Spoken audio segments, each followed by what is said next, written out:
रसी आने वाली। अब नियम ये होता है द्वादशी में होना चाहिए।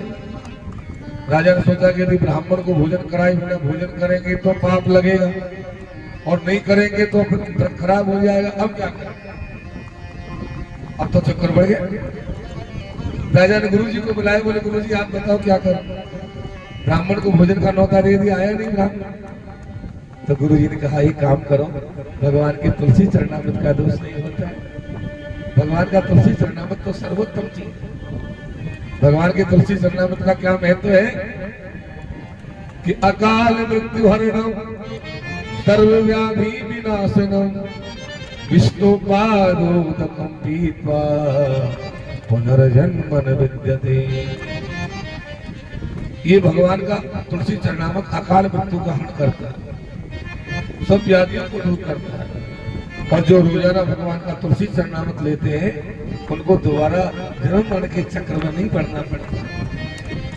राजा ने चांदी की कटोरी में तुलसी चरणामृत लिया और जो पीने लगा उतने में दुर्वासा जी दरवाजे पर आ।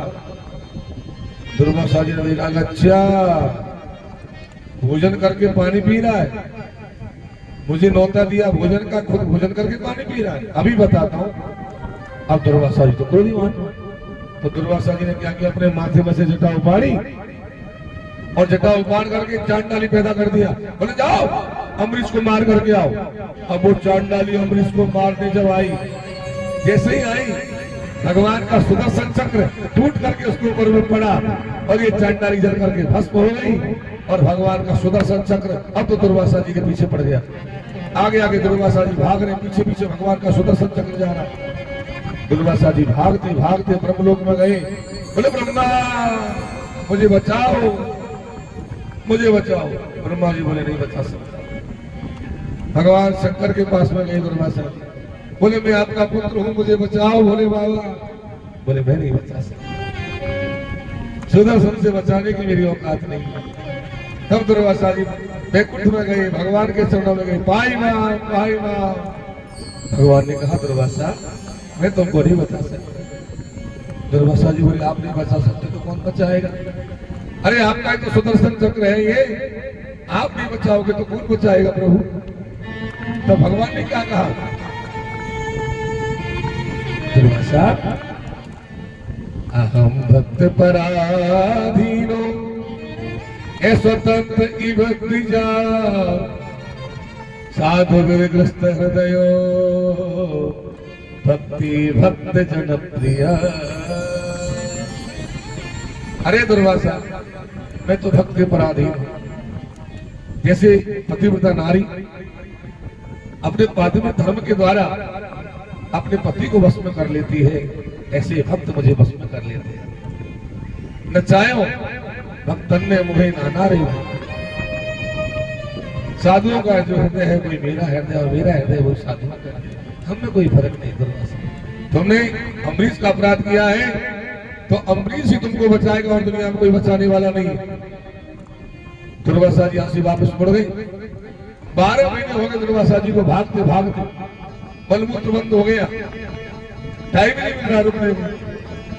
और 12 महीने बाद में जब दुर्वासा जी अम्बरीश के द्वार पर आए तो क्या देखा, राजा अम्बरीश हाथ में भोजन की थाली लेकर के खड़े दरवाजे। आओ प्रभु भोजन करो। आपने भोजन नहीं किया तो मैंने भी 12 महीने से भोजन नहीं किया। 12 महीने से मैंने भी भोजन नहीं किया। मैं ब्राह्मण को भोजन कराए बिना कैसे भोजन कर सकता हूँ?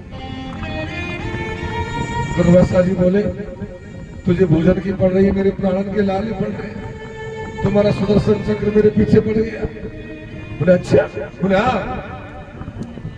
तब दुर्वासा जी को दुखी देख करके अम्बरीश महाराज ने सुदर्शन भगवान से प्रार्थना की, 12 मंत्र बोले, लेकिन 12 मंत्र बोलने के बाद भी सुदर्शन भगवान ठंडे नहीं हुए। जब ठंडे नहीं हुए तब राजा अम्बरीश ने सुदर्शन भगवान को भगवान के भक्तों की सौगंध बढ़ाई, सौगंध दिलाई। क्या कहा, यदि नो भगवान प्रीता, यदि नो भगवान प्रीता एको सर्वगुणाश्रय सर्वभूतात्म भावेनो जरो भवतु विजर। यदि मैंने मनमानी और कर्म से भगवान की सेवा की है तो हे सुदर्शन, आप तो भगवान के भक्तों की सौगंध, आप ठंडे होकर के राजगद्दी पे बैठ जाए। तभी सुदर्शन ठंडा होकर राजगद्दी पर आकर दुर्वासा जी चरणों में गिर गए। क्या कहा? अहो अनंत दासा नाम महत्तम दस्त मध्यमी। आज मैंने भगवान के दासों के महत्व को देख लिया। अहो अनंत दासा नाम महत्तम दस्त मध्यमी। आज भगवान के अनंत दासों का महत्व देख लिया कि मैंने मारने का प्रयास किया और उन्होंने मुझे उल्टा बचा लिया। नहीं, वो नहीं बचाते तो मेरे प्राण संकट में थे। ऐसे अम्बरीश महाराज परम भागवत स्कूल में पैदा हुए। आगे इसी वंश में दुरूप नाम की राजा हुई। दुरूप में धुंधुमार नाम की राजा हुई। धुंधुमार के दृढ़ास्व नाम की राजा हुई। दृढ़ास्व के यमुनास्व नाम की राजा हुई। यमुनास्व राजा के गर्भ से मानधाता पैदा हुई। अरे ये राजा के गर्भ से हुए, रानी के गर्भ से नहीं। यमुनास्व राजा के भी कोई संतान नहीं हुई। यमुनास्व राजा ने गुरुजी को बुलाया तो गुरुजी ने क्या किया? एक पानी का घड़ा पत्थर करके और यज्ञ के बीचों बीच में धर दिया। यज्ञ जब पूरा हो जाएगा तब ये घड़े का जल रानी को पिलाएंगे और रानी का बेटा हो जाएगा। यज्ञ चलता रहा। अब यज्ञ में यज्ञ की रक्षा का काम दिन में तो ब्राह्मणों का होता है, रात में यजमान का होता है। राजा स्वयं हाथ में धनुष बाण लेकर सारी रात पहरा देता था, कहीं गड़बड़ नहीं हो गया। एक दिन राजा को गर्मी के दिन थे, प्यास लगी, पानी नहीं दिखा नहीं, तो घड़े में पानी नजर आया तो राजा ठंडा ठंडा पानी जान के पूरे घड़े के पानी को पी गया और सो गया। सुबह गुरुजी आए, गुरुजी ने आके देखा तो घड़ा खाली। अरे राजा, ये घड़ी का पानी कहाँ गया? कोई कुत्ता बिल्ली आया क्या बात? तो नहीं महाराज, कहाँ गया पानी? राजा ने कहा महाराज रात को बड़ी जोर की प्यास लगी, कहीं पानी दिखा नहीं, मैं पी गया पानी। अरे राजा, तू पी गया? तो हाँ महाराज। तो गुरुजी के मुख से निकला, अहो नहीं बलम बलम। अरे राजा, देव गति को नहीं जानी जा, वो पानी तो मैंने तेरी रानी के लिए रखा था, तेरी रानी को पिला तो उसका बेटा होता, अब तू पी गया। राजा ने कहा क्या होगा गुरुजी? अब बोले होगा क्या, हो गया, अब तेरे गर्भ रह गया। राजा, वो पानी को पीने से राजा तेरे गर्भ रह गया और तेरे गर्भ से पुत्र होगा। वेद मंत्र कभी झूठे नहीं होते। और सचमुच में मानो, राजा यमुनास्व के गर्भ रह गया। राजा यमुनास्व 9 महीने तक छिप करके रहा सर्प के मारे। जब 9 महीने पूरे हो गए तब राजा ने नौकर भेजे गुरुजी के पास में, गुरुजी अब मेरे मरने का टाइम आ रहा है, आ जाओ संभालने, आ जाओ मुझे। तब गुरुजी आए और गुरुजी ने आकर के पत्थर के औजारों के द्वारा राजा यमुनास्व की दाई कोख को चीरा और चीर करके बच्चे को बाहर निकाल लिया और कोख को दोबारा सी दिया। कहते डॉक्टर ऑपरेशन करते, ये ऑपरेशन पद्धति आज की नहीं है, बहुत पुरानी पद्धति है भाई। मैं कह रहा हूँ पुरानी विज्ञान बहुत मजबूत है हमारी भारत में। अब ये बच्चा बाहर आया, रोने लगा, माँ माँ। राजा ने कहा भैया रोता क्यों है? माँ कैसे होता तो दूध भी पिलाती, सब व्यवस्था हो जाती तेरी, अब मेरे पास कोई व्यवस्था नहीं। लेकिन बच्चे ने रोना बंद नहीं किया। जब बच्चे ने रोना बंद नहीं किया तो इंद्र को दया आई और इंद्र अपनी अंगुली में अमृत लगा करके लाया और वो अमृत की अंगुली ला करके बच्चे के मुंह में दिया और कहा क्यों रोता है बेटा? मैं हूँ तेरी माँ, मैं हूँ तेरी धाता, मान धाता। बोली मान धाता महाराज की। ये मान धाता नाम के राजा, इस बच्चे का नाम हो गया मान धाता। अब ये कथा यदि आपको मेरी कथा में संशय लग रहा हो तो कभी आप ओंकारेश्वर जाओ तो ओंकारेश्वर में जाके देख लेना, मंदिर से बाहर निकलते शिलालेख पढ़ लेना, पूरी कथा आपको मिल जाएगी। ये ओंकारेश्वर जो नगरी है वो मानधाता की नगरी है। ओंकारेश्वर जो नगरी है खंडवा के पास में, इंदौर से आगे, वो मानधाता की ही नगरी है ओंकारेश्वर। मैं पूरी कथा आपको मिल जाएगी, ये मैंने सुनाई है कैसे राजा मानधाता पैदा हुए घड़े के पानी से। अब ये मानधाता महाराज के भी बेटा तो था नहीं, बेटा हुए मुचकुंद और बेटी हुई 50। कितनी हुई? कितनी? 50 कन्या पैदा हुई महाराज के मानधाता। एक बार क्या हुआ, एक सौबरी नाम के महात्मा जी जल में भजन कर रहे थे। देखो, 1 मिनट का सत्संग जीवन बदल देता है और 1 मिनट का कुसंग भी जीवन बदल देता है। कुसंग भी बदल देता है तो सत्संग भी बदल देता है। अब ये सौबरी महात्मा जमुना जी में भीतर बैठ करके पानी में भजन कर रहे थे। भजन करते करते आंख खुली तो चल के जीव जंतुओं को महात्मा जी ने कीड़ा करते हुए देखा, मछली आदि। महात्मा जी के मन में विचार आ गया, कह रहे छोड़ो भजन भजन का चक्कर, अब बाहर चल करके थोड़ा शादी वादी करेंगे और गृहस्थी का आनंद लेंगे। लो फंस गए विषय वास्ता। बाहर आ गए, बाहर आकर के पूछा, भाई किसका राज चल रहा है? बोले मानधाता का। बोले मानधाता कोई लड़की वड़की है कि नहीं है? बोले है। कितनी है? बोले 50। फिर तो एक मिल जाएगा। अब पूरे महात्मा बिल्कुल 95 साल के महात्मा, मुंह में एक भी दांत नहीं, शरीर में एक भी सफेद काला बाल नहीं, सफेद बाल है पूरा, पेट खिंचका हुआ, आंखों से तो दिखता ही नहीं है, हाथ में डंडा लेकर के और मानधाता के महल में पहुंच गए। मानधाता ने चरण धोया, गुरुजी कैसे आए? गुरुजी बोले, राजन तेरे मैंने सुना तुम्हारी बेटियां हैं। बोले हाँ महाराज। तो गुरुजी बोले, एक बेटी दे दो राजा, हमको ब्याह की इच्छा हो रही है, बहुत जोर की इच्छा हो रही है, एक बेटी चाहिए आपको। राजा ने सोचा बुद्धि बिगड़ रही है महात्मा की, मरने को जा रहे हैं बाबा और मेरी बेटी मांग रहे, मेरी बेटी 20 साल से कम की है, कैसे दे दूं 100 वर्ष के बूढ़े बाबा को? तो राजा ने सोचा कि मना कर दूंगा तो महात्मा जी नाराज हो जाएंगे, तो महात्मा जी से और बहाना बनाया, महाराज जी एक बात कहूं? बोले कहो। आजकल जमाना खराब है महाराज जी, आजकल के बच्ची कोई पसंद करे नहीं करे, अब कोई भी बच्ची आपको पसंद कर ले तो तुम ब्याह करो महाराज, मैं मना थोड़ी कर रहा हूँ, आप मिल लो बच्चियों से। महात्मा जी तो समझ गए सारी बात। महात्मा जी बोले, सुनो कल सुबह 7 बजे आऊंगा, तुम्हारी बेटियों से कह देना कोई पसंद कर लेगी तो शादी हो जाएगी, नहीं तो मैं वापस चला जाऊंगा। बोले ठीक है। महात्मा जी चले गए।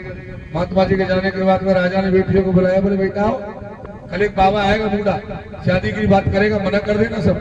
बोले ठीक है पिताजी।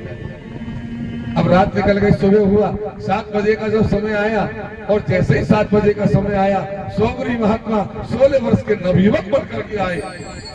जब ये 16 वर्ष के नवयुवक बन करके आए तो राजा मानधाता की 50 बेटियां देख रही थी, 50 की 50 लड़ने लग गई। एक ने कहा मैं जाऊंगी क्योंकि मैंने सबसे पहले देखा है। दूसरी बोले तेरे से पहले तो मैंने देख लिया। बोले तूने कहा देखा? बोले मैंने तो दरवाजे पे। बोले मैंने दरवाजे के बाहर ही देख लिया। एक ने कहा मैंने तो गांव में घुसते ही देख लिया। 50 की 50 लड़ने लग गई। जब ये 50 लड़ने लग गई तो महात्मा सौबरी ने कहा कि तुम 50 हो तो मैं भी 50 बन जाऊंगा, आ जाओ 50 की 50 को ले गए सौबरी महात्मा और 50 रूप बना करके उनके साथ में भोग भोगा। जैसे द्वारिका में भगवान ने 16,108 रूप बना करके रानियों के साथ में अंतपुर में निवास किया, ऐसे सौबरी महात्मा ने 50 रूप बना करके मानधाता की 50 बेटियों के साथ में भोग। ये भागवत में लिखा है। 1 मिनट के कुसंग ने जीवन बदल दिया महात्मा जी का भजन करते करते विषय वासनाओं में फंस गए। आगे इसी मानधाता के पुत्र हुए महाराज मुचकुंद, और मुचकुंद की कथा तो आएगी 10वें स्कंद की उत्तरार्ध में, जब खाली उनको मुचकुंद के द्वारा भगवान भस्म करवाएंगे मथुरा में। उसके बाद इसी वंश में आगे जाकर के सगर राजा हुई। सगर राजा के 60,000 पुत्र हुए। 2 रानियां थी, एक रानी का नाम है सुमति, एक का नाम है केसनी। सुमति के पुत्र हुए असमंजस, केसनी के तूमा पैदा हुआ। 60,000 पुत्र बन गए। इन्होंने यज्ञ किए। यज्ञ में यज्ञ का घोड़ा इंद्र चुराकर कपिल मुनि के आश्रम पर ले गया और घोड़े की तलाश में 60,000 पुत्र गए। कपिल मुनि को चोर जानकर गाली गलौज किया। कपिल मुनि की आंख खुलते सगर के 60,000 पुत्र भस्म हो गए। अब तो सगर राजा कुछ नहीं कर पाया, असमंजस कुछ नहीं कर पाया। अंशुमान, असमंजस के पुत्र हुए अंशुमान। अंशुमान ने जाकर कपिल मुनि के पैर पकड़ लिए और क्या कहा कि प्रशांत माया गुण लिंगा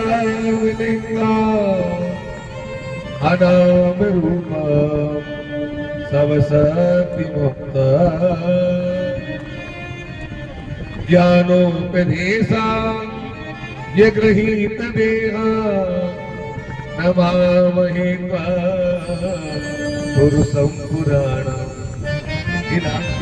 आप शांत रूप को धारण करने वाले, आप ज्ञान देने के लिए अवतरित हुए हैं। आपने हमारे पूर्वजों को तब अंशुमान ने गंगा की तपस्या की। अंशुमान तपस्ते भी गंगा ने कामया, लेकिन अंशुमान पर गंगा जी प्रसन्न नहीं हुई। अंशुमान के पुत्र हुए दिलीप, और दिलीप के पुत्र हुए महाराज भगीरथ। भगीरथ राजा ने गंगा जी की घोर तपस्या करी। गंगा मैया प्रसन्न हो गई।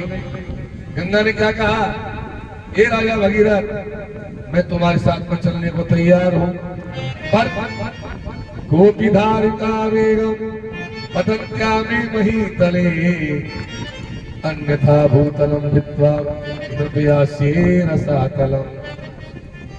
यदि कोई मेरे वेग को धारण करने वाला नहीं मिला तो मैं पृथ्वी को फाड़ करके रसातल में चली जाऊंगा। तब भोलेनाथ ने कहा कि मैं वेग धारण करूंगा। भगवान शंकर ने वेग को धारण किया। हजार धार से गंगा आकर के गिरी, श्रेष्ठ धारा बन गई। भगवान भोलेनाथ ने जटाओं में रख लिया, जटा शंकरी नाम पड़ गया। भगवान महादेव की जटाओं में से निकल कर गए और सीधी प्रमर्शन पर्वत पे आकर के गिरी। गोमुख से गंगोत्री से गंगा मैया निकली है और यहाँ से निकल करके आगे बढ़ी। एक महात्मा जी तपस्या कर रहे जिनका नाम है जन्मू। जन्मू महाराज की झोपड़ी को उड़ा दिया। जन्मू महाराज पूरी गंगा को पी गए। राजा भगीरथ ने कहा, महाराज गंगा जी, बोले मुंह से निकालूंगा तो गंगा झूठी हो जाएगी। कान से गंगा जी को निकाला और अपनी बेटी बनाया जाह्नवी। बोलिए जाह्नवी मैया की। गंगा जी का नाम पड़ गया जाह्नवी। अब तो गंगा मैया अनेक प्रयागों को पार करती हुई, देखो उत्तराखंड में अनेक प्रयाग है, जहाँ गंगा का मिलन दो गंगाओं का मिलन हुआ है, वही प्रयाग बन गए। देव प्रयाग, रुद्र प्रयाग, विष्णु प्रयाग और कर्ण प्रयाग, आगे नंद प्रयाग आदि प्रयागों, पंच प्रयागों को पार करते गंगा और ऋषिकेश में आई। ऋषिकेश से गंगा हरिद्वार में आई है। हरिद्वार में आकर के गंगा 7 धारों में बट गई। सप्त सरोवर हरिद्वार हो गई। यहाँ से गंगा जी बनारस में आई है। बनारस से कलकत्ता में आ गई और हुली बन करके गंगा मैया गंगा सागर में आ गई। जब गंगा सागर में गंगा आई है तो सगर के पुत्रों को जाकर गंगा के जल का जैसे स्पर्श हुआ। सगर के पुत्रों का स्पर्श होते ही, गंगा जी का जल का स्पर्श होते ही सगर के पुत्रों का कल्याण हो गया। भागवत जी में लिखा है, यह जल स्पर्श मात्रेण ब्रह्मदंड हता अपि सगरात्मजा देवा भूता केवलम देह भस्म भी। केवल जल के स्पर्श मात्र से सगर के 60,000 पुत्रों का उद्धार कर दिया। ऐसी गंगा मैया को प्रणाम। बोल गंगा मैया की। विष्णु पुराण में क्या लिखा गंगा जी के बारे में, कि गंगे गंगे चयो ब्रूयात् योजनाया सतेरपि उच्यते सर्व पापेभ्यो विष्णु लोकम प्रयास्यति। गंगा का दर्शन करना, स्नान करना तो बहुत बड़ी बात है, लेकिन 100 कोस पे यदि कोई गंगा का नाम भी ले लेता, गंगा गंगा गंगा नाम लेने मात्र से जीव का कल्याण कर देती है गंगा।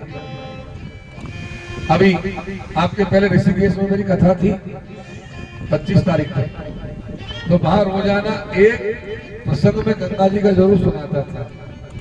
जो गंगा जी के तट पे कथा हो रही तो गंगा जी तो मेन है वहां, तो गंगा जी का प्रसंग रोज सुनाना पड़ता था। नई प्रसंग गंगा जी। तो गंगा कोई नदी नहीं है, जाह्नवी। भगवान गीता में कहते हैं कि जाह्नवी जो गंगा है वो मेरा ही स्वरूप है, वो मेरा ही रूप है। बोली गंगा महारानी की जय हो, भागीरथी मैया की जय हो। इस प्रकार से गंगा जी को लाए और सगर के पुत्र हुए श्रुत, श्रुत के पुत्र हुए सौदास, सौदास के पुत्र हुए अश्वमूल गारी कवच, इनके पुत्र हुए खटवांग।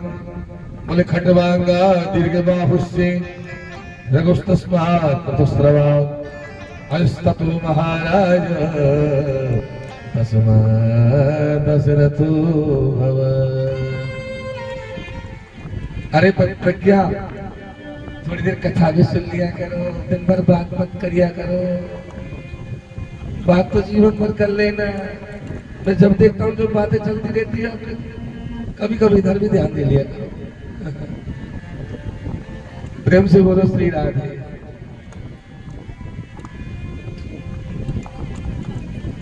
तो खटवांग राजा वो राजा है जिनको यमराज जी के नौकर लेकर के और नरक लोक में पहुंच गए, यमलोक में। लेकिन यमराज जी ने कहा है इसको क्यों लाए वहां, अभी इसका 2 घड़ी का समय बाकी है, वापिस पटको। खटवांग राजा को 2 घड़ी के लिए वापस धरती पर पटक दिया। खटवांग राजा धरती पर आए और 2 घड़ी केवल भगवान का भजन किया। वो 2 घड़ी भजन करने के बाद फिर राजा खटवांग को लेने के लिए यमराज जी के नौकर नहीं आए, फिर तो 4-4 भुजा वाले भगवान के पास आए। केवल 2 घड़ी भगवान का भजन मात्र करने से। वो राजा है खटवांग राजा, सूर्यवंश के राजा। खटवांग के पुत्र में दिलीप। दिलीप राजा कौन है? दिलीप राजा वो है जिन्होंने नंदिनी गाय की सेवा की और नंदिनी गौ माता की कृपा से जिनको पुत्र मिला। कौन? रघु जैसा पुत्र, रघु। और रघु वो है जिनके नाम से इस वंश का नाम हुआ रघुवंश। रघुवंश हमारे कालिदास जी ने एक बहुत बड़ा काव्य लिखा है, रघुवंश महाकाव्य। हमने पढ़ा है उसको पूरा, रघुवंश महाकाव्य संस्कृत। रघु के राज्य में एक बार बरसात नहीं हुई, अकाल पड़ गया। अकाल पड़ गया तो इनके यहाँ कोई गुरु थे बर्तंतु, उनके यहाँ कोई चेला पढ़ता था जिसका नाम था कोत्स। क्या नाम था? कोत्स। कोत्स की विद्या पूरी हो गई। गुरु जी के पास में गया, बोले गुरु जी मैं आपको गुरु दक्षिणा देना चाहता हूँ। अच्छा क्या गुरु दक्षिणा देगा तू? बोले आप जो कहोगे सही दे दूंगा। बोले 1 करोड़ स्वर्ण मुद्रा चाहिए मुझे, 1 करोड़। ध्यान देना, अब ये कोर्स जो शिष्य था ब्रह्मचारी कहां से लाके देता बेचारा। वो राजा रघु के पास में गया, बोले महाराज जी मुझे 1 करोड़ स्वर्ण मुद्रा चाहिए मेरे गुरु जी को दान दक्षिणा देने। अच्छा अकाल पड़ रहा है, खजाना खाली पड़ा है। तो रघु ने क्या किया? बोले आज ही मैं कुबेर के ऊपर में आक्रमण करूंगा और कुबेर अपने आप स्वर्ण की वर्षा कर देगा। कितने प्रतापशाली राजा थे रघु। तो कुबेर के ऊपर आक्रमण की तैयारी कर रहे थे, तभी कुबेर को पता चल गया कि रघु आक्रमण कर रहा है। आकाश में से सोने की वर्षा कर दिया। तो 11 करोड़ मुद्रा ला करके और कौशल ने अपने गुरु जी को प्रदान कर दिया। ऐसे रघु के राज्य में हुआ। रघु के पुत्र हुए महाराज अज, और अज की पत्नी का नाम है इंदुमती। और इंदुमती के गर्भ से जन्म हुआ महाराज दशरथ का। किनका? बोले दशरथ महाराज की जय हो। दशरथ का मतलब क्या होता है? दशरथ, दशरथ का मतलब होता है 10 दिशाओं में जिसका नाम हो, 10 दिशाओं में जिसकी कीर्ति हो, 10 दिशाओं में जिसका गुणगान हो, वो दशरथ। अवध का मतलब क्या है? अवध जहां कभी किसी निरपराधी का वध नहीं होता हो, वो अवध, वो अवध। अयोध्या क्या है? अयोध्या वो है जहां कभी बिना कारण युद्ध नहीं होता हो, वो अयोध्या। तो दशरथ जी महाराज अयोध्या के राजा हैं। रानियां तो बहुत हैं, 350 रानियां थी, लेकिन 3 रानियां प्रधान हैं, कौशल्या, कैकेयी और सुमित्रा। 3 रानियां थी। महाराज दशरथ जी के बुढ़ापा आ गया, लेकिन कोई संतान नहीं हुई। जब संतान नहीं हुई तो उन्होंने, इनका एक मित्र था रोमपाद राजा, उसकी बेटी का विवाह, जिसका नाम था शांता, उस शांता का विवाह श्रृंगमुनि के साथ में किया था। श्रृंगमुनि राजा दशरथ के जमाई थे। जब राजा का चौथा पुत्र आ गया तो एक बार राजा गुरु जी के आश्रम पे गया और गुरु जी के आश्रम पे जाकर के रोने लगा। बोले एक बार पति मन माही, एक बार पति मन माही, एक बार पति मन माही, एक बार पति मन माही। भई गलाने को सुख नाही,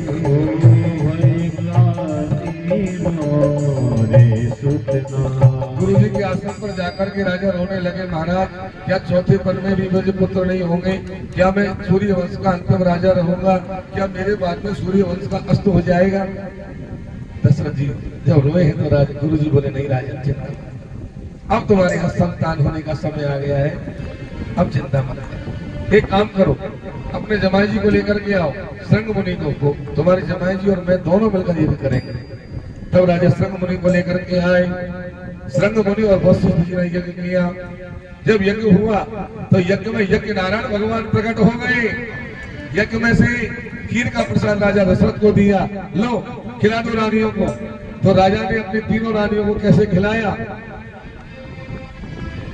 अर्ध भागे कौशल्य दीना, अर्ध भागे कौशल्य दीना, अर्ध भागे कौशल्य दीना, अर्ध भागे कौशल्य दीना, उभय भागे आते करी कीना, उभय भागे आते करी कीना, अर्ध भागे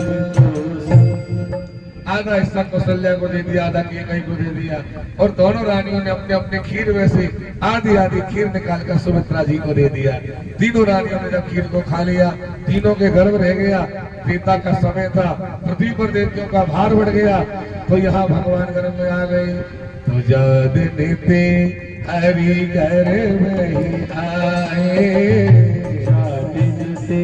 हरि गर्भ आए, सकल लोक सुखे संपत्ति पाए, सकल लोक सुख संपत्ति चाहे, हरि। जब भगवान गर्भ में आए तो चारों तरफ आनंद होने लगा। यज्ञों में से यज्ञाग्नि प्रकट होने लग गई। देवताओं की मूर्तियां खिलखिला के हंसने लग गई। चारों तरफ वनों में 12 मासी फल फूल हो गए। ब्राह्मणों के यज्ञों में से यज्ञाग्नि प्रकट हो रही है। देवताओं की मूर्ति हंस रही है। गैयाओं के स्तनों में से दूध आ रहा निकल के बाहर। बहुत सुंदर समय आ गया। और धीरे धीरे भगवान के जन्म का जब समय आया तो चैत्र का महीना आ गया। चैत्र मासे सिते पक्षे नवम्यां च पुनर्वसु, ये वाल्मीकि रामायण का श्लोक है। चैत्र मासे सिते पक्षे नवम्यां च पुनर्वसु, मध्याह्ने कर्कटे लग्ने जातो श्री राम स्वयं हरि। चैत्र का महीना और शुक्ल पक्ष, नौमी तिथि को भगवान ने चुना। बोले नौमी तिथि मधु मास पुनीता, नौमी तिथि मधु मास पुनीता, शुक्ल पक्ष अवृत हरि प्रीता, शुक्ल पक्ष अवृत हरि प्रीता। नौमी तिथि को भगवान ने चुना। नौमी को क्यों चुना? बोले एक अंक की सबसे बड़ी संख्या होती है 9, और 9 बड़ी निराली संख्या है। आप जानते हैं निराली कैसे संख्या? 9 को दुगना करो तो कितने होते? 18। 1 और 8 को जोड़ो तो कितने होंगे? 9। 9 को तिगुना करो तो 27। 2 और 7 को जोड़ो तो कितने होंगे? 9। 9 को चौगुना करो 36। 6 और 3 को जोड़ोगे तो 9। अद्भुत संख्या को भगवान ने चुना, नौमी को चुना। तो नौमी तिथि मंगलवार और पुनर्वसु नक्षत्र और मध्याह्न की कर्क लगन में जाकर के, और हमारे रघुनाथ जी महाराज राघवेंद्र सरकार का जन्म हुआ। जिस समय जन्म हुआ देवता और गंधर्वों के बाद पुष्पों की वर्षा। बड़े राजा रामचंद्र भगवान की जय हो, अयोध्यानाथ भगवान की जय हो। अब आइए सब लोग बड़े भाव से 2 मिनट भगवान के राम अवतार का प्रसंग गाएंगे। ये बहुत बड़ा अवतार है प्रभु का। भाई प्रगट कृपाला दीन दयाला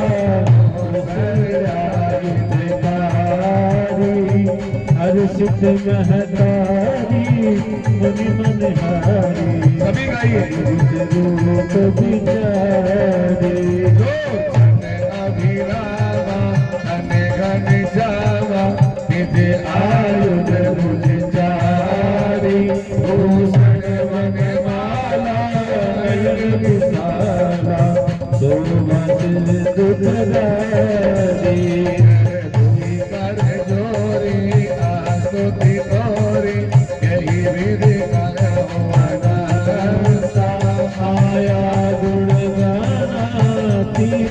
समाना वेद पुराण बनता सुख सागर सब गुण आगर जी गावई सुखी संता सो हित लागी यह अनुरागी भयम प्रकट श्रीगंगा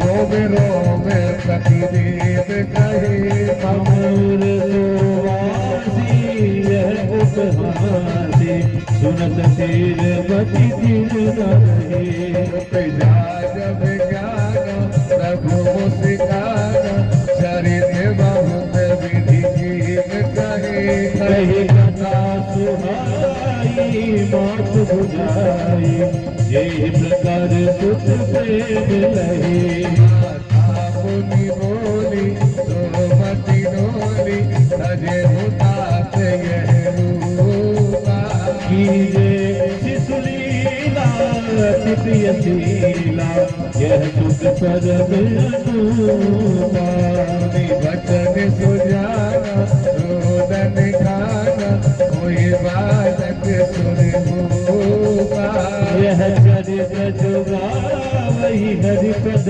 पावई तेन पर ही वमनोपा देव सुर संत ही से लीन मनुज अवतार निज इच्छा निर्मित तने माया गुण गोपाल सीताराम राम राम सीताराम राम राम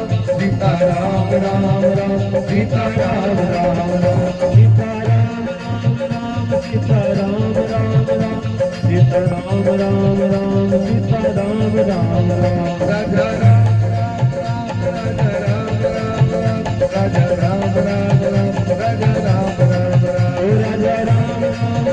राजा राम राम राजा राम राम राजा राम राम राम सीताराम राम राजा राम राम सीताराम राम राजा राम राजा राम राम राजा राम राम राजा राघवेंद्र सरकार की अयोध्या नाथ भगवान की जय हो। अब देखो भगवान राम जी का अवतार है, इतना समय तो है नहीं कि पूजा करवाएं या बीच में थोड़ा सा डिस्टरबेंस करें। तो एक बधाई गाएंगे, उस बधाई में जिनको पूजा करनी हो, कुछ भगवान राम जी में भेंट चढ़ानी हो तो चढ़ा सकते हैं। यजमान तो दोनों पूजा करेंगे करके आकर के यहाँ भगवान रामचंद्र जी की। बाकी और भी कोई करना चाहे तो एक बधाई गाएंगे, उसके बाद आगे बढ़ जाएंगे। खूब आनंद से बधाई गाएंगे सब लोग। अरे राजा दशरथ जी के द्वार नौबत मांगे रही, राजा दशरथ जी के द्वार नौबत बाज रहे।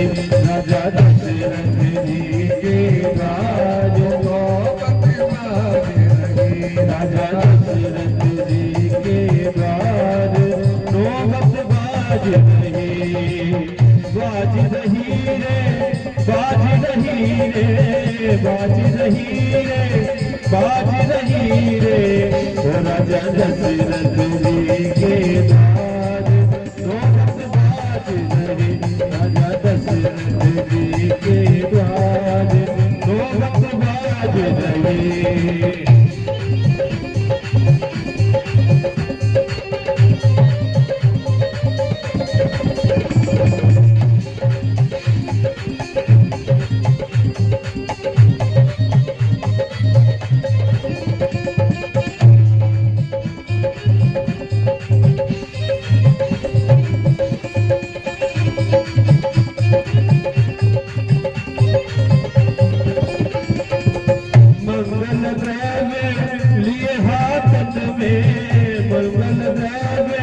लिए हाथन में लंगल राम लिए हाथन में कोई गावे मंगला चार नौबत बाज रही।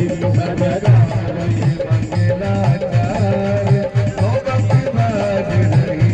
राजा दशरथ जी के द्वार नौबत बाज रही।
सुन सुन कर साधु जन आए, सुन सुन कर साधु जन आए, शिवमुनि सब देव सिधाए, शिवमुनि सब देव सिधाए। ये भाग उधार गोविंद बाज रहे, के द्वार गोविंद बाज रहे। आहारे गोविंद बाज रहे, नौबत बाज रहे, नौबत बाज रहे, बोले नौबत बाज रहे। राजा दशरथ जी के द्वार नौबत बाज रहे, राजा दशरथ जी के द्वार नौबत बाज रहे।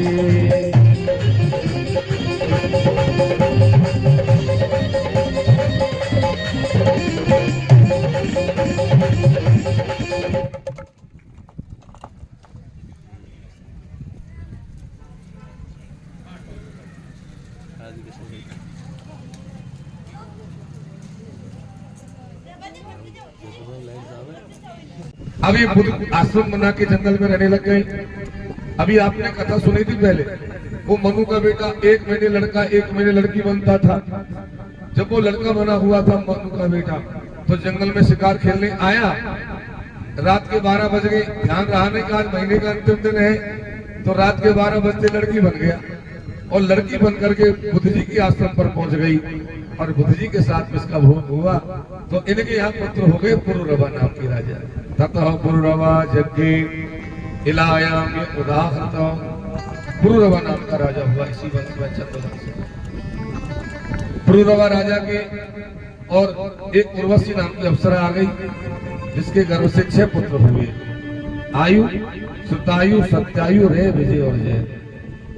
आगे इसी वंश में कुशनाभ राजा हुए, गादी महाराज हुए। गादी महाराज ने के बेटी थी सत्यवती, उसका विवाह ऋषिक मुनि के साथ में हुआ। बेटा तो था नहीं। जब बेटी को विदा किया, मां ने तो कहा बेटा तू जमाई जी की खूब सेवा करना, और जमाई जी जब राजी हो जाए तो एक बेटा तो तू तेरे लिए मांगना और एक बेटा तू मेरे लिए भी मांगना, फिर भाई हो जाएगा। बेटी ने कहा ठीक है मां। थोड़े दिन के बाद में सत्यवती ने खूब सेवा किया। महात्मा जी प्रसन्न हो गए, बोले मांगो। बोले महाराज मेरे एक पुत्र होना चाहिए। बोले हो जाएगा। बोले मेरे एक भाई भी होना चाहिए। बोले हो जाएगा।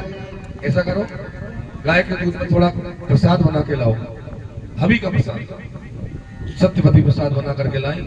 अब महात्मा जी ने ध्यान देना, अपने लिए जो बेटा बनाया, ऐसा बेटा बनाया जो भजन करने वाला हो, शांति से बैठने वाला हो, शीतल स्वभाव वाला हो, अपने लिए बनाया। और राजा गांधी के लिए, अपने ससुर जी के लिए बेटा बनाया, खून बहाने वाला पराक्रमी वीर बेटा। बोले ये तो प्रसाद तेरी माँ का, ये तेरा प्रसाद, खा लेना, गड़बड़ मत कर देना। लेकिन सत्यवती की माँ ने क्या किया, वो तो गई पानी लेने और बेटी का प्रसाद तो खुद ने खा लिया और खुद का प्रसाद बेटी को खिला दिया।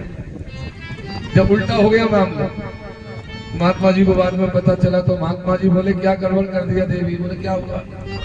बोले तुमने प्रसाद का उल्टा सीधा कर दिया, तो घोरो दंड धरो पुत्रो भ्राता ते ब्रह्म वित्तम, तुम्हारे बेटा होगा खून बहाने वाला और तुम्हारे राजा के यहाँ, पिता के यहाँ बेटा होगा भजन करने वाला। घोरो दंड धरो पुत्रो भ्राता ते ब्रह्म वित्तम, तुम्हारे पिता राजा के यहाँ भजन करने वाला पुत्र होगा। जहाँ पराक्रमी पुत्र चाहिए यहाँ तो भजन करने वाला, और जहाँ भजन करने वाला चाहिए वहाँ खून बहाने वाला। सत्यवती ने पैर पकड़ लिए, बोले महाराज ऐसा पुत्र तो नहीं होना चाहिए। महात्मा जी को दया आ गई, बोले पुत्र तो ठीक हो जाएगा, पर पोता तो तेरे खून बहाने वाला ही होगा। तब गादी राजा के पुत्र हुए विश्वामित्र, राज ऋषि विश्वामित्र। और यहाँ इनके ऋषिक महाराज के पुत्र हुए जमदग्नि, और जमदग्नि ऋषि की पत्नी का नाम है रेणुका। रेणुका के गर्भ से 4 पुत्रों में छोटे छोटे पुत्र हुए परशुराम भगवान। बोलिए परशुराम भगवान। परशुराम जी महाराज ऐसे हुए हमारे ब्राह्मण कुल में वीर, जिन्होंने 21 बार क्षत्रियों से हीन कर दिया पृथ्वी को, चुन चुन के मारा क्षत्रियों को, अभिमानी अभिमानी क्षत्रियों को मारा, स्त्रियों को नहीं मारा, बच्चों को नहीं मारा, बुजुर्गों को नहीं मारा, अभिमानी अभिमानी क्षत्रियों को मारा परशुराम जी महाराज। बोलिए परशुराम भगवान की जय हो। आगे इसी वंश में नहुष नाम के राजा हुए। नहुष राजा तो वो राजा है जो इंद्र पद को प्राप्त करने के बाद भी सर्व बनकर जंगल में चला गया। एक बात बताओ, स्वर्ग में जाना कोई बड़ी बात नहीं है। बहुत से लोग लिखते हैं स्वर्गीय, अपने पिताजी के नाम के आगे स्वर्गीय, तो स्वर्गीय लिखना गलत है। स्वर्ग में भेजना कोई बड़ी बात नहीं है, वैकुंठवासी लिखना चाहिए। अरे भाई, स्वर्ग में कोई चला गया तो स्वर्ग में जाने के बाद में जैसे ही हमारे पुण्यों का क्षीण हो जाएगा, पुण्य क्षीण होते ही हमको दोबारा धरती में फेंक दिया जाएगा। क्षीणे पुण्य मत लोके विसंति, गीता में लिख रहा है। जैसे बैंक में हमारा बैंक में बैलेंस खत्म हो गया तो बैंक वाले कहेंगे आपका बैलेंस खत्म है, आप जाइए। और बैंक में बैलेंस है तो वो बैठाएंगे आइए साहब, आइए आइए, हमारे कस्टमर। तो जैसे क्षीण पूर्ण हो जाते हमको धक्का देके वापस फेंक दिया जाता है धरती में। ऐसे इंद्र पद प्राप्त करना कोई बड़ी बात नहीं। इंद्र पद प्राप्त करने के बाद भी कई बार गड़बड़ हो जाती है। एक बार मुझे याद आ गया, भगवान द्वारिका में बैठे थे रुक्मणी के महल में, और रुक्मणी के महल में बैठे बैठे भगवान को हंसी आ गई। रुक्मणी बोली क्यों हंस रहे हो आप? बोले वैसे हंस रहे। आप क्यों हंस रहे हो? मुझे देख के। अरे तुमको देख के क्यों हंसेंगे भाई? बोले हंसी क्यों आ रही? बोले हमारी हंसी, हमारा मुंह आ गई हंसी, और क्या है? नहीं आप बताओ प्रभु हंसी क्यों आ रही है? तो भगवान ने कहा हंसी के रीजन बताओ। बोले बताओ। बोले सामने वो देखो, वो गुड़ की एक कंकरी पड़ी हुई है, गुड़ का एक टुकड़ा पड़ा, उस पर एक चेटा बैठा है, और रुक्मणी ये चेटा 2 बार इंद्र पद को प्राप्त कर चुका है, 2 बार। और देखो 2 बार इंद्र पद को प्राप्त करने के बाद भी आज देखो वो चेटा बन के वो गुड़ के उस पर बैठा हुआ। क्या लीला है प्रभु? तो भैया कर्मों का तो भोगना ही पड़ता है। हम जैसा कर्म करेंगे उसी के हिसाब से हमको आगे मिलता है। हमारा किया हुआ ही हमको मिलता है, और किसी का किया हुआ नहीं मिलता, हमारा स्वयं का किया हुआ मिलता है। हम जो अच्छा बुरा जो भी करेंगे वही हमको हमारा ही मिलेगा भाई, अपना किया हुआ मिलेगा। तो इस प्रकार से नहुष राजा इंद्र पद को प्राप्त करने के बाद भी सर्व बनकर जंगल में चला गया। इनके 5 पुत्र हुए, यति ययाति संयाति रायति व्यति कृति षड्वी नवस्यासी इंद्रियाणि उदेहि। ये 6 पुत्र हुए नहुष राजा। यति राजा का विवाह शुक्राचार्य जी की बेटी देवयानी के साथ में हुआ। इनके यहाँ 5 पुत्र हुए, एक नौकरानी के 3 हुए, और नौकरानी के 2 हुए, देवयानी के 3 हुए। नौकरानी और लेकर गई थी देवयानी शर्मिष्ठा। तो इनके पुत्र हुए यदु, दुयु और चाणु, और दूसरी नौकरानी के पुत्र हुए अनु और तुर्वसु। 5 पुत्र हुए। राजा ययाति को बुढ़ापा, शुक्राचार्य जी ने बुढ़ापा दे दिया था, आपने सुना होगा। जब बुढ़ापा आ गया तो अपने पुत्रों को बुलाया, कोई अपनी जवानी दे दो, कोई ने नहीं दिया। तब छोटे छोटे बेटे पुरु ने दिया, मैं दूंगा अपनी जवानी अपने पिता को, मेरी जवानी का भोग करो। 1000 वर्ष तक भोग किया राजा ययाति, 1000। फिर अपने आप बैराग हो गया, हरे राम राम, भगवान का भजन करता तो मेरा कल्याण हो जाता। आगे पुरुवंश की कथा सुनाई। पुरुवंश में दुष्यंत नाम के राजा हुए, जिन्होंने शकुंतला से विवाह कर लिया था। मेनका अप्सरा के बीच में से पैदा हुई थी शकुंतला, कर्ण ऋषि के आश्रम पर उससे विवाह कर लिया था। और विवाह करके जब जाने चले गए तो शकुंतला से प्रेम विवाह कर लिया था। अभिज्ञान शकुंतलम एक नाटक है कालिदास का, बहुत प्यारा। उसमें 4 श्लोक बड़े मस्त है। शकुंतला गर्भवती हो गई। जब शकुंतला को ऋषियों बालकों के द्वारा पहुंचाया तो राजा ने पहचानने से मना कर दिया। शकुंतला ने मरीच ऋषि के आश्रम पर जाकर पुत्र को जन्म दिया जिसका नाम है भरत। ये वो भरत है शेरों के दांत गिनने वाले, पराक्रमी भरत। आगे भरत वंश में कौरव पांडवों की उत्पत्ति वर्णन की और फिर यदुवंश में देव यहाँ उग्रसेन आदि का वंश वर्णन किया। उग्रसेन महाराज की ये 10 पुत्र हुए, कंस, सुनामा, नगरो, कुरु, शंकुर, आसपाल आदि। वसुदेव जी की 8 बेटियां, ये उग्रसेन जी के भाई हैं देवक, उनकी 8 बेटियां वसुदेव जी को ब्याही है। कौन कौन सी ब्याही है? पौरवी, रोहिणी, भद्रा, मदिरा, रोचना, इला और देवकी। ये भगवान की 7 माताएं हैं। मैंने अभी नाम बताया, ये 7 माताएं भगवान की हैं। पौरवी, रोहिणी, भद्रा, मदिरा, रोचना, इला और देवकी, ये 7 माताएं थी भगवान की। 7 के संतान का वर्णन नवम स्कंद के अंत में किया। ये जो रोहिणी है, इसके बल, गद, सारद, दुर्मद, विपुल, ध्रुव आदि पुत्र हुए। देवकी के 8 पुत्र हुए, कीर्तिमान, सुसेन, ऋजु, संवर्धन, भद्रसेन, उदार। 7वें गर्भ में बलदाव जी का अवतार हुआ। 8वें गर्भ में भगवान श्री कृष्ण का मथुरा की जेल में जन्म हुआ। गोकुल में वृद्धि हुई। अगासुर, पूतनासुर, धेनुकासुर का उद्धार किया। वृंदावन में रासलीला की, गिरिराज पर्वत को उठाया।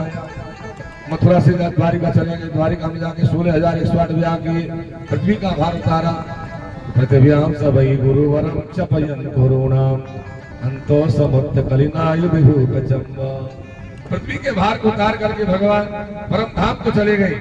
ये भगवान श्री कृष्ण के जन्म से लेकर के परम धाम गमन तक की कथा को जो सुनते हैं और जो सुनाते हैं, उनका चित्त ठाकुर जी के चरणों में लग जाता है। श्री हरे नमः। बोले बाल कृष्ण भगवान की जय हो। वृंदावन बिहारी लाल की जय हो। अब यहाँ से भागवत जी का 10वां स्कंद चालू है। 9वें स्कंद में 2 श्लोकों में पूरी कृष्ण कथा को कह करके सुखदेव जी ऐसे बैठ गए जैसे पूरी कथा हो गई हो। तब राजा परीक्षित ने कहा, गुरुदेव आपने कृष्ण कथा में तो 2 मिनट ही लगाया, जैसे राम कथा को 1 मिनट में कह गए, ऐसे कृष्ण कथा को भी आप 2 मिनट में कह गए। आपको पता होना चाहिए गुरुजी, हम यहाँ कृष्ण कथा सुनने आए हैं। मैं यहाँ कृष्ण कथा सुनने बैठा हूँ। कथितो वंश विस्तार भवता सोम सूर्ययो राज्याम सो वै वंशाना चरितम परमाद्भुता। गुरुजी आपने पूरी कथा को बड़ी विस्तार से सुनाया है, तो कृष्ण चरित्र को भी पूरी विस्तार से सुनाओ। क्यों? कि हमारे कानों को आनंद देने वाली कथा है। श्री कृष्ण हमारे इष्ट देवता है। श्री कृष्ण हमारे कुल देवता। कुल देवता क्यों है? कि हमारे बाबा पांडव चाहे कितने भी बलवान थे, लेकिन श्री कृष्ण की कृपा यदि पांडवों पर नहीं होती तो महाभारत को पांडव नहीं जीत पाते। श्री कृष्ण की कृपा से ही पांडवों ने महाभारत को जीता। इसलिए हमारे कुल देवता श्री कृष्ण। और इष्ट देवता क्यों है? कि जब मैं मेरी माँ के गर्भ में था, उत्तरा के गर्भ में, तो अश्वत्थामा ने ब्रह्मास्त्र छोड़ दिया था। भगवान ने गर्भ में जाकर के चक्र को घुमाया, गदा को घुमाई और मुझे मरे हुए को जीवित कर दिया। तो मेरे इष्ट देवता श्री कृष्ण है, मेरी रक्षा की, गर्भ में जाके रक्षा। गुरुजी पूरी कथा कहना, कैसे भगवान का जन्म हुआ, कैसे भगवान ब्रज में गए, कितने दिन तक ब्रज में रहे, कैसे पूतना मारी, कैसे गोवर्धन उठाया, सारी लीला को सुना। जब ये कहा तो सुखदेव जी बोले, राजन तुमको 4 दिन कथा सुनते हुए हो गए, न तुमने कुछ खाया न तुमने कुछ पिया। अरे राजा 1 गिलास दूध तो पी ले। राजा ने कहा, गुरुजी जब आपके मुख से अमृत पी रहा हूं तो दूध की जरूरत क्या है? विवंतम तुम कामोदच्युतम हरि कथा अमृतम, हरि कथा अमृत पी रहा हूं। जब ये कहा तो सुखदेव जी ने राजा को राजा नहीं कहा, राज ऋषि भी नहीं कहा, राज ऋषि से भी ऊपर की पदवी दी है। राज ऋषि सत्तम कहा है। सुखदेव जी ने राजा परीक्षित को राज ऋषि सत्तम, हे राज ऋषि सत्तम तो धन्य है, तेरी बुद्धि धन्य। भैया भागवत की कथा तो गंगा जल के समान है। कोई गंगा जी में स्नान करने जाते हैं, कोई रेल से जाता है, कोई बस से जाता है, कोई प्लेन से जाते हैं, कोई पैदल जाते हैं। गंगा तो सबको समान पवित्र करती है। अरे गंगा में पापी भी जाते हैं तो अच्छे भी जाते हैं, धर्मात्मा भी जाते हैं। तो धर्मात्मा जब जाते हैं तो धर्मात्मा अपना धर्म छोड़ के आते हैं उस धर्म के द्वारा, और गंगा पापियों के पाप को काटती है। धर्म के द्वारा ही तो पाप कटता है। यदि पापी जाने लग जाएंगे तो फिर गंगा जी कहां से लाएगी काटने के लिए भैया? ये धर्मात्माओं के धर्म से ही पापियों का पाप करता है। तो भागवत भी गंगा के समान। भागवत से भी 3 आदमी तरते हैं। 3 आदमी कौन तरते हैं? बोले भक्तारम पंचकम तोत्तम तत्तारम सलिलम यथा। सबसे पहले भागवत को बांसने वाला वक्ता तरता। यदि भागवत को बांसने वाला वक्ता यदि वास्तव में वक्ता है, यदि वो नियम पूर्वक कथा को कहने वाला है, तो वो तर जाएगा। इसमें कोई दोहरा नहीं है। सबसे पहला फल तो वक्ता को ही मिलता है। फिर दूसरा कोई बचाने वाले, बेचारा पूरी व्यवस्था कर रहे, मैनेजमेंट बना रहे, सारी व्यवस्थाओं को अंजाम दे रहे, कथा सुनने को भी टाइम नहीं मिल रहा है, तो उनको तो फल मिलेगा ही। दूसरे नंबर पे वो, और तीसरे नंबर पर श्रोता, जो श्रोता सुनने वाले होते उनको भी फल मिलता है। तीनों को फल मिलता है। सुखदेव जी कहने लगे, राजन, एक बार द्वापर का समय था, पृथ्वी पर दैत्यों का भार बढ़ गया था। पृथ्वी दैत्यों के भार से पीड़ित होकर के गैया का रूप बना करके ब्रह्मा के सामने गई है, रोई है जोर जोर से। ब्रह्मा जी बोले, क्या बात है देवी, क्यों रो रही हो? तो पृथ्वी रूपी गाय ने कहा कि नाथ, मेरे ऊपर में दैत्यों का भार बढ़ गया, बड़े बड़े राक्षस आ गए, अब मैं क्या करूं? ब्रह्मा जी बोले, चिंता मत करो, थोड़े दिन के बाद में भगवान का अवतार होगा। बोले, वसुदेव गृहे साक्षात् भगवान पुरुषोत्तर जनिष्यते तत्प्रियार्थे संभवन्तु सुरस्त्रिया। थोड़े दिन के बाद में वसुदेव जी के यहाँ भगवान का अवतार होगा, और भगवान अकेले नहीं आएंगे, अपनी प्राणजू श्यामा जी को भी साथ में लाएंगे। चिंता मत करो देवी। पृथ्वी को धैर्य बंधाया, और पृथ्वी को धैर्य बंधाने के बाद ब्रह्मा जी ने आकाश के देवताओं से कहा, भाई थोड़े दिन के बाद में भगवान का ब्रजमंडल में अवतार होने वाला है, तो तुम सब जाकर के जन्म ले लो, भगवान की लीला में सहयोग करना। अब तो आकाश के देवता, कोई गैया बन रहा है, कोई बछड़ा बन रहा है, कोई ग्वाल बन रहा है, कोई पेड़ बन रहा है, कोई लता बन रहा है, कोई तरु बन रहा है, सब ब्रजमंडल में आ रहे हैं, सब अलग अलग रूप धारण कर रहे हैं। भगवान की लीला में आनंद लेंगे सब। ब्रजमंडल में आनंद होने लगा। मथुरापुरी के राजा उग्रसेन महाराज, उग्रसेन महाराज का भाई है देवक, देवक की छोटी छोटी बहन बेटी है देवकी, उसका विवाह वसुदेव जी के साथ में हो रहा था। बारात आ गई, खूब आराम से बारात आ गई, फेरा पड़ गई, खूब डायजा दिया, और डायजा देने के बाद में जब देवकी की विदा का समय आया तो कंस ने कहा, मैं जाऊंगा देवकी को पहुंचा। तो कंस का देवकी के ऊपर में बहुत ज्यादा प्रेम था। कंस ने सोने का रथ बनवाया और बड़े लाड प्यार से देवकी को पहुंचाने के लिए जाने लगा। पहले के जमाने में बड़े भाई जाते थे पहुंचाने, आज भी जाते हैं। जब कंस देवकी को पहुंचाने जा रहा था, ये रथ चलता चलता जब मथुरापुरी के बीच में पहुंचा, तो बीच मथुरापुरी में जाते ही आकाश में से तड़तड़ाहट पड़ गई और आकाशवाणी हुई। और आकाशवाणी ने कहा, हे कंस, तू जिस बहन को बड़े लाड़ प्यार से पहुंचाने जा रहा है, अश्यास्ताम अष्टमोगर हो हंतायाम रहसे पोधा, इसका 8वां गर्भ तेरे लिए काल बनेगा। आकाशवाणी ने ये नहीं कहा लड़का होगा तो लड़की होगी, नहीं, गर्भ कहा गया, अष्टमो गर्भ हो हंतायाम रहसे पोधा, 8वां गर्भ तेरे लिए काल बनेगा। कंस तो घबरा गया कि आकाशवाणी की बात कभी झूठी नहीं होती। कंस ने उसी समय घोड़ा की बागडोर छोड़ी और देवकी की छुटिया को जाकर के पकड़ लिया, ज्ञान में से तलवार निकाली और जो गर्दन पर मारने को तैयार हुआ। जब देवकी को मारने को तैयार हुआ, बोले न रहेगा बांस, न रहेगी, न बजेगी बांसुरी। तो वसुदेव जी ने आकर के हाथ जोड़े, क्या कर रहे हो, ये तुम्हारी बहन है, तुम्हें सुना नहीं आकाशवाणी ने क्या कहा? तो वसुदेव जी बोले मृत्यु जन्म बता वीरो देहिनो सहजायति अद्यवाद सतांतिर्वा मृत्युर्वै प्राणी नाम ध्रुव।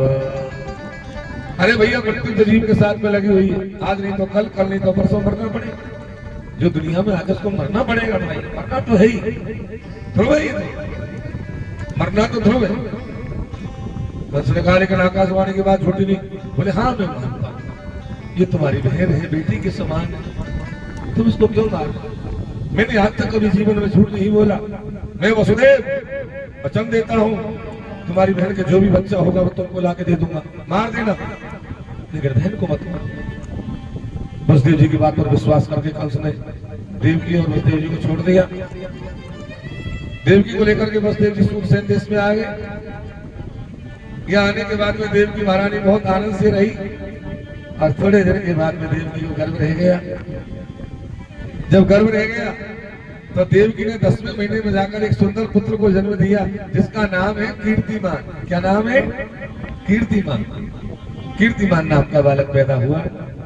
देवकी बहुत रोई कि ये बच्चा को कंस मारेगा, मैं क्या करूं? लेकिन वसुदेव जी ने कह दिया देवी मुझे दे दो, मैं ले जाऊंगा, मैंने वचन दिया है, मारेगा तुम्हारे।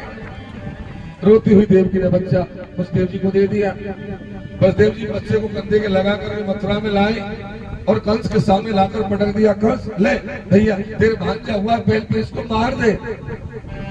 कंस ने जब बच्चे को देखा, उठाया और देख करके दया आ गई। बोले जीजा जी आप कितने भोले हो, अरे इस बच्चे से मुझे क्या लेना देना है, मेरा मेरी तो 8वां है, 8वें को मारूंगा, भेजा उसको वापस।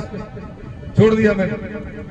कंस ने दया करके पहल पहल के बच्चे को जब छोड़ दिया, वसुदेव जी बड़े प्रसन्न हुए, बच्चे को ले आए। देवकी हमारे बच्चे को कंस ने छोड़ दिया। देवकी बड़ी प्रसन्न हुई। जब ये बच्चे को छोड़ दिया तो आकाश के देवता विचार करने लगे कि भगवान के अवतार में कितना टाइम लगेगा। बोले अभी तो बहुत टाइम लगेगा। बोले क्यों? बोले अभी तो राक्षस के मन में दया मौजूद है, जब तक दया नहीं निकल जाएगी तब तक भगवान का अवतार नहीं होगा।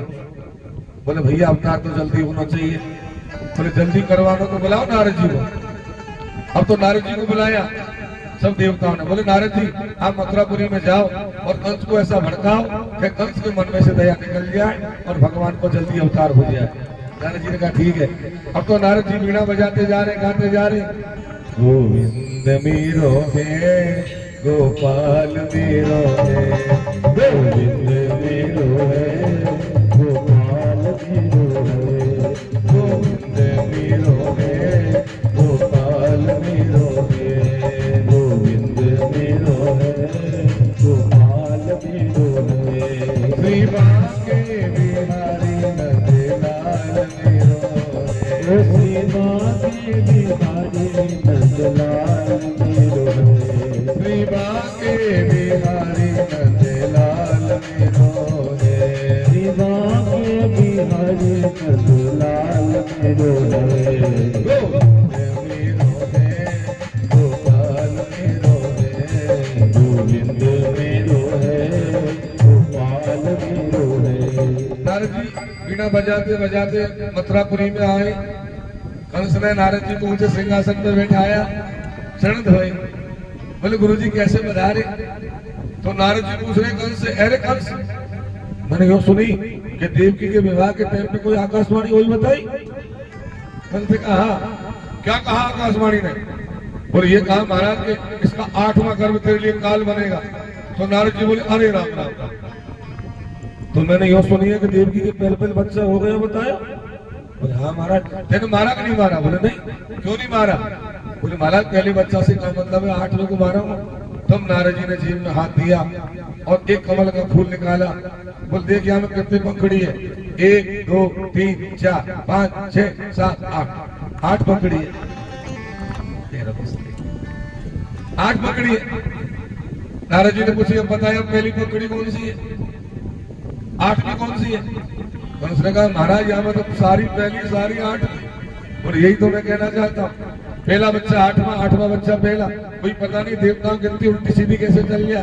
मैं तो यही समझा में आया हूँ, सारे बच्चे इनको मार दे, नहीं बाद में यो मत कहियो गुरुजी ने समझाया नहीं, अपना तो समझाने का काम है भैया। देख मानना नहीं मानना तेरी मर्जी। कंस ने कहा लेकिन गुरुजी मारू कैसे? बोले ऐसे तो मारने का जोर लगेगा नहीं, देव की वसुदेव को जेल में डाल दे, हाथों में हथकड़ी लगा दे, पैरों में बेड़ी लगा दे और जेल में दाव बढ़िया बैठेगा, सारे बच्चों को मार दे। और सुन, अब तेरे पिताजी का भी बुढ़ापा आ गया, उनसे राजकाज चलता नहीं है, तू मथुरा का राजा बनेगा जब भी काम चलेगा, उनको भी जेल में डाल दे। और सुन, सारे यादवों को देश निकाला दे दे, सब तेरी खोटी बुरी करने वाले राक्षसों को लाला की मथुरा में बसा, वो तेरी मदद करेंगे। अब तो नारद जी कंस को बहका करके चले गए। नारद जी के जाने के बाद कंस ने देव की और वसुदेव जी को बुलवाया, पहल के बच्चे को शिला पर पछाड़ करके मार दिया, हाथों में हथकड़ी लगा दी, पैरों में बेड़ी लगा दी, जेल में डाल दिया। पिताजी को पकड़ करके जेल में डाल दिया, मथुरा का राजा बन गया कंस। अब तो सारे यादवों को देश निकाला दे दिया। मथुरा में बचे तो अक्रूर जी महाराज जैसे बचे हमें लाने वाले, जो कंस की हमें लाते, ऐसे यादव बचे, सबको निकाल दिया कंस ने। कंस ने दूसरे बच्चे को मार दिया, तीसरे को मार दिया, चौथे को मार दिया, पांचवे को मार दिया, छठे को मार दिया। 6 बच्चे जब मर गए, जब 6 बच्चे मर गए, अब तो महाराज देवकी के गर्भ में 7वां गर्भ जब आया, तो 7वें गर्भ में तो भगवान का शंकर संतेज आकर के विराजमान हो गया। शंकर संतेज जब आया तो देवकी का लड़ा चमक मारने लग गया। जब चमक मारने लग गया, नौकर चाकर ने जाकर कंस से कही, महाराज हमको ऐसा लग रहा है कि आपको बेरी जो 8वें में आवे वारो हो, वो 7वें में ही आगे हो दिखे, 7वें में ही आगे दिखे। बोले अच्छा? बोले हाँ। कंस ने कहा होशियार भैया कहीं धोखा नहीं हो जाए। कंस ने सारे पहरेदारों को सतर्क कर दिया और भगवान ने बैकुंठ में अपनी योग माया को बुलाया और योग माया को बुला करके कहा, गच्छ देवी प्रजम भद्रे गो मेरे लंकृत। हे देवी आप ब्रज में जाओ, मेरा एक काम करोगी? योग माया बोले क्या? बोले वसुदेव जी की पत्नी है देवकी, उसके गर्भ में मेरा 7वां शंकर संतेज बन रहा है, उसको निकाल करके, और वसुदेव जी की दूसरी पत्नी का नाम है रोहिणी, जो नंद बाबा की यहाँ रहती है, उसके गर्भ में ले जाकर के स्थित करना है। पहला काम तो ये करना है, और दूसरा काम ये करना है कि मैं देवकी की 8वें गर्भ से अवतार लूंगा और तुम नंद बाबा की पत्नी यशोदा के गर्भ में आ जाना। मैं रात ही रात में गोकुल में आ जाऊंगा, तो मथुरा में चली जाना और मथुरा में जाकर के तुम अपने धाम को प्राप्त हो जाना। योग माया ने कही, महाराज काम तो करवा रहे हो मुंह से और नाम होएगा आपको मुंह का मिलेगा। तो भगवान ने कहा तुम्हारी भी पूजा हो जाएगी, तुमको दुर्गा कहेंगे, भद्रकाली कहेंगे, विजया कहेंगे, वैष्णवी कहेंगे, कुमुदा कहेंगे, चंडिका कहेंगे, शारदा कहेंगे, नारायणी कहेंगे, अनेक नाम ले लेकर के लोग पूजा करेंगे। ये जितने भी नाम बोल रहा हूँ सब भागवत में लिख रहे हैं माता के सारे नाम, ये हिमाचल की देवी है सारी। अब तो योग माया ने स्वीकार कर लिया। योग माया गई, देव की गर्भ में से 7वें गर्भ को निकाला और रोहिणी में ले जाकर के स्थित कर दिया। देव की गर्भ खाली हो गया, सारी मथुरा में हल्ला मच गया कि राजा कंस के डर से देवकी का 7वां गर्भ गिर गया। सबने यही सोचा, गर्भपात हो गया और यहाँ गर्भ पहुंच गया रोहिणी जी के गर्भ में। अब तो धीरे धीरे भादों का महीना आ गया, शुक्ल पक्ष आ गया, छठ तिथि आ गई, तो भादो सुदी छठ के दिन जाकर के और रोहिणी जी के गर्भ से हमारे बलदाव जी महाराज का अवतार हुआ। जिस समय बलदाव जी का अवतार हुआ, देवताओं ने गंधर्वों की आवाज, पुष्पों की वर्षा, बोले दाऊ जी महाराज की, शंकरषण भगवान की जय हो। दाऊ जी महाराज ब्रज में आ गए। जब बलदाव जी आ गए, अब तो देव की महारानी के 8वें गर्भ में भगवान स्वयं आकर विराजमान हो गए। जब भगवान गर्भ में आए तो चारों तरफ आनंद होने लग गया, देव जी का लाभ चमक मारने लग गया। भगवान जब गर्भ में आए तो भगवान की गर्भ स्तुति करने के लिए ब्रह्मादिक देवता झील में पधारे हैं और इन्होंने आकर स्तुति गाई है गर्भ में। क्या स्तुति गाई है? कृष्ण स्वागतम कृष्ण स्वागतम कृष्ण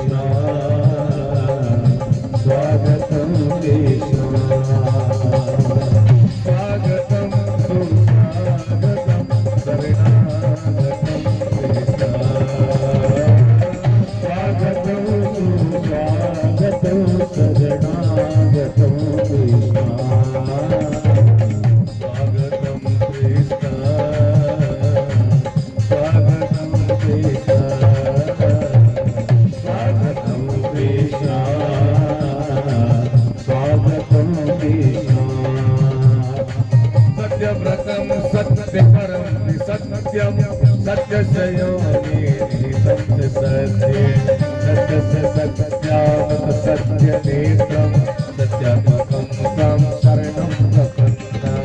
स्वागतं कृष्ण स्वागतं कृष्ण स्वागतं कृष्ण स्वागतं कृष्ण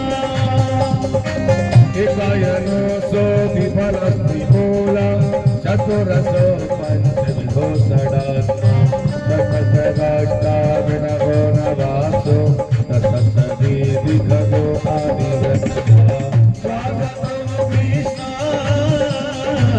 स्वागतं कृष्ण स्वागतं कृष्ण स्वागतं कृष्ण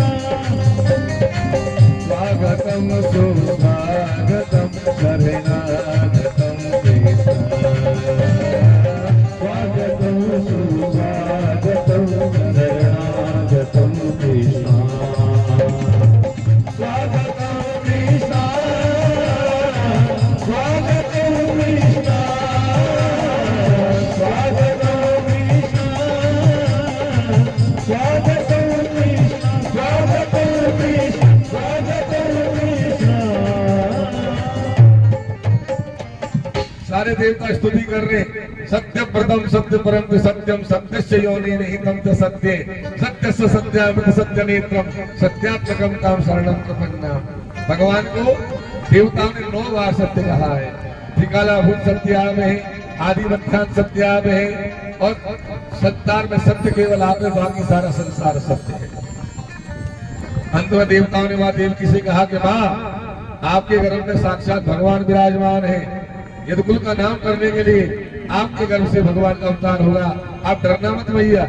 ऐसे कह करके देवता चले गए। देवताओं के जाने के बाद में सुखदेव जी वर्णन करते हैं कि अथो सर्व गुणों में कालो परम शोभना। भगवान के जन्म का जब समय आया तो काल भी सुंदर हो गया। देखो कभी काल सुंदर होता है क्या, लेकिन भगवान के जन्म के समय तो काल भी सुंदर हो गया। दिशाएं पवित्र हो गई, सरोवरों में कमल खिलने लग गए, शीतल मंद सुगंध बहने लग गई और धीरे धीरे बरसात ऋतु का समय आ गया, भादों का महीना आ गया।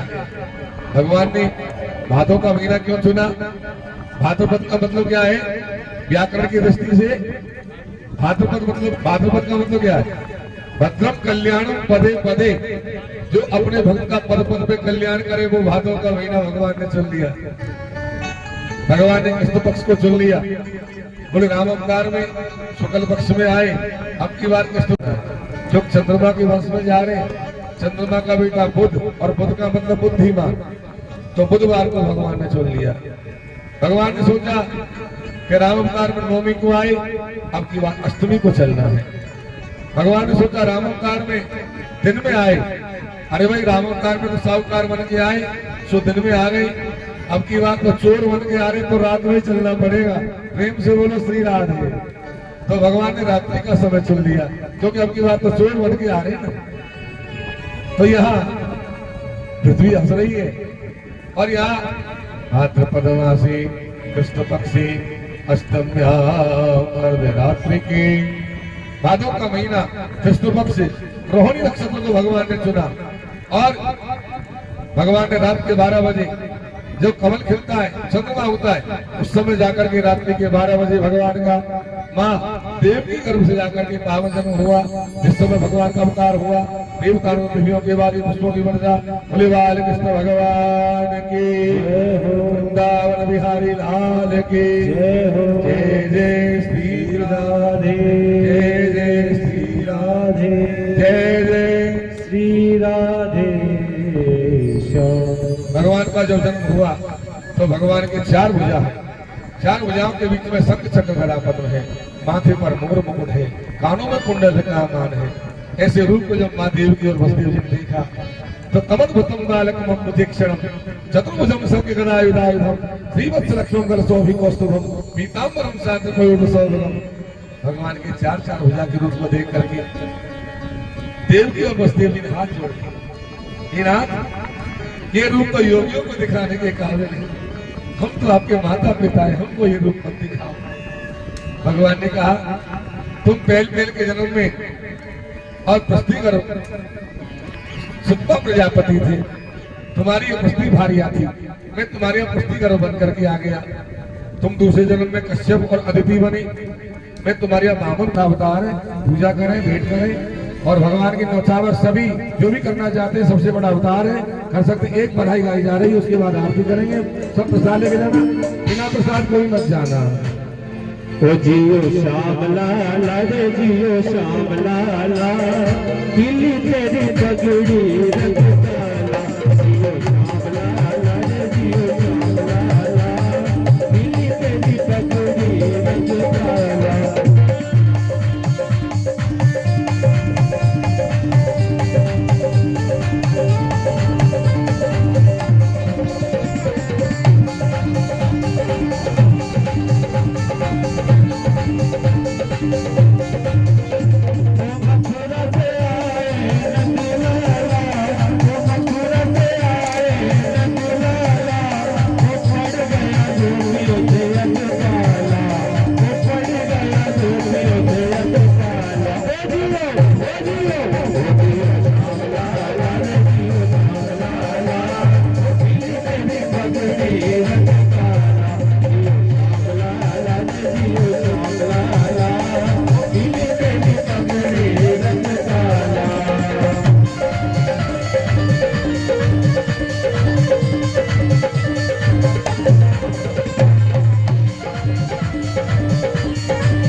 हरवा भी दे दे मैया पायल भी दे दे, हरवा भी दे दे मैया पायल भी दे दे, ओरे चूड़न की दे दो आई है